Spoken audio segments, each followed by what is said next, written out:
2010, 2011, you had really dominant years, and then unfortunately, right after that, you got injured. So going into the 2012 Olympics wasn't the ideal situation for you. But since then, you started working with Siri Lindley out of Boulder. So tell me, how has that changed your relationship with the sport? I think there's a big combination of switching coaches, becoming older, having the experience at the Olympics, being in, having all of those more negative things happen to me before London, and the escalate of things that were more positive coming together after London were a big change, and Siri was definitely a huge part of that. I didn't go to Siri straight after the Olympics. I worked with Joel Filial for a year, and that was a really positive experience as well. He sort of forced me to become a lot more of an independent athlete, do things for myself, learn my body better, manage my career, because I'm like the CEO of my own self. And a lot of the time before the Olympics, I was kind of handheld through everything, which, because I was so young and I had success so early, I needed that at the time. But I went to Siri kind of in search of someone to reinstill my love for the sport and my excitement for it. I was still a little bit injured the year after London, and despite Joel's and my best efforts to get healthy again, it just was kind of, we kept running into this brick wall. So I had a fresh start with Siri. I went into it with a totally open mind, willing to kind of put my complete trust in her, and that's what I've done over the past year, and it's kind of shown in the results that I've been able to put back together. So yeah, her energy every day is amazing, and it makes it, I truly have fallen in love with the sport again. I know that sounds cheesy, but I do love going to training every day, and I think that's like the ultimate key to success. So what do you think sets her apart from other coaches?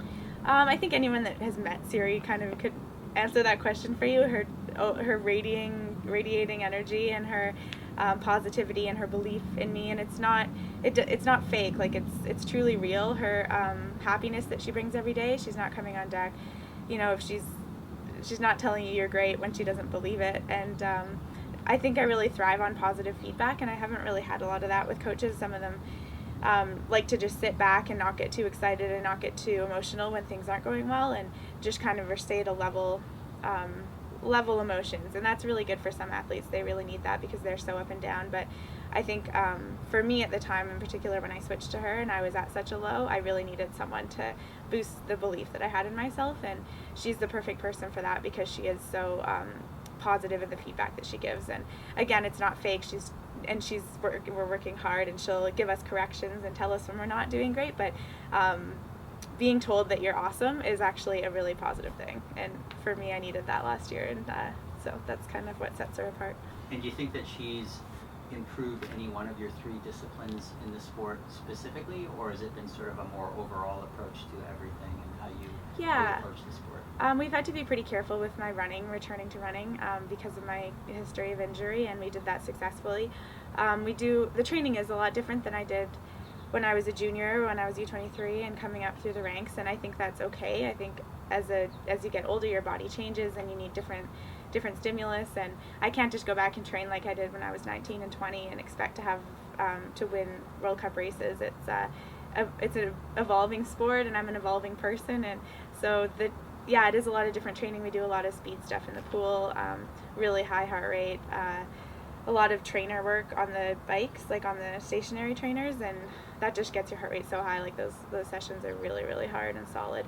And we do a lot of treadmill sessions, which some people agree with, some people don't, but I think it's great for turnover, and we don't use it for every run, maybe once a week, but that's a new thing to me. And so yeah, I think across the board it's all a little bit different than I used to do, but that's been a good thing for me. And you're close to Simon Whitfield. How has that friendship and mentorship shaped you as an athlete? Yeah, I talked to Simon a lot more kind of around the Olympics. I trained with him before London, and he was a big help to me in a time where I was struggling, and welcomed me into his training group. That was amazing, and got to learn from the best person in the world at that time to just about everything about how to manage your training and how to manage your nutrition and everything. So that was a really cool thing to be around him, and have still kept in touch with him even though he's retired. I talked to him a lot about when I was switching to Siri, if that was the best thing for me, and get his advice for big decisions like that, because I really value his experience and his opinions on everything, and I truly take it to heart. And I think he's smart. He's been through it all, and know he's always just a phone call away if I need help or a text away, and he checks in on me regularly asking how I'm doing. So yeah, I think it's a cool thing to, he's still my idol. I'm still almost like starstruck by Simon Whitfield, but at the same time he's also become a friend, so I'm lucky to have him. So you're living now full-time in Boulder. Now, aside from training with Siri, what are some of the other advantages that you see living and training in a place like Boulder? I can focus on triathlon there because it's so triathlon oriented. There's so many triathletes all over the place. You go for a ride and you see like 5 world champions. That might be an exaggeration, but it can happen. So the riding is awesome. We're at altitude. There's mountains one way, flat the other way. You can kind of get a huge variety of terrain. The running's really good. There's trails, road.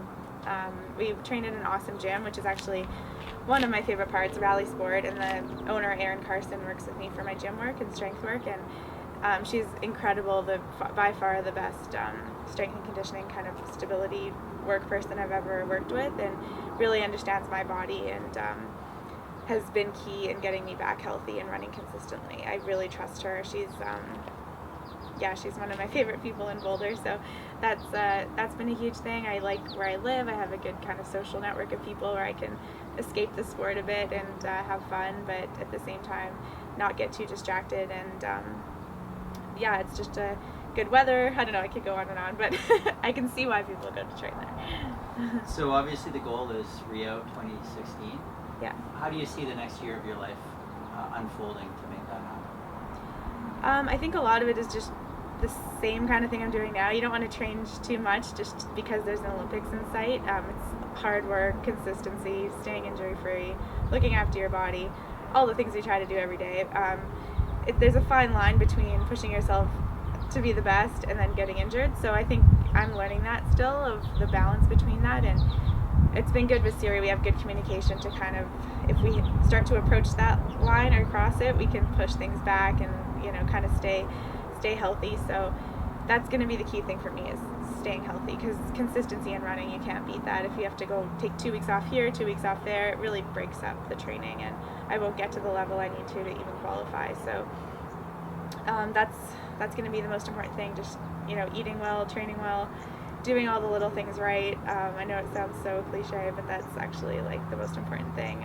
Recovery. I think I need to get better at recovery, just as far as resting and doing nothing. I like to be busy all the time, so a lot of the times on my rest days I'll find ways to occupy myself, where really resting and sitting in bed for most of the day is kind of the best way to recover. So that's something I'm learning to work on more. I prefer just training every day, but as you get older especially, rest becomes more important. So